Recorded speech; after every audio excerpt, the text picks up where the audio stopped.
Welcome to Man Does Tech, where I solve the problems you didn't even know you had.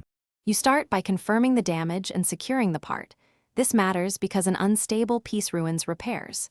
Use a thread chaser or straight tap to clear debris.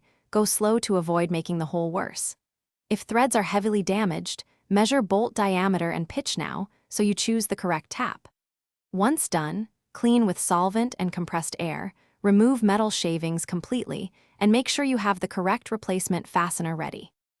You must decide, retap existing size or enlarge for an insert. If retapping, use cutting oil and back the tap frequently to clear chips. This prevents binding. If threads are gone, drill to the specified oversize for a helicoil or threaded insert, keeping drill perpendicular and at low speed. Then tap the insert thread, clean both hole and insert path. Once inserted, test with the bolt. It should thread smoothly with consistent resistance. You install the insert carefully, using the correct tool so the coil seats flush. Inadequate seating causes misalignment. After installation, seat and, if required, break the tang cleanly. Then run the bolt to verify full engagement and torque to the specified value. Once tightened, recheck alignment and surrounding threads for damage.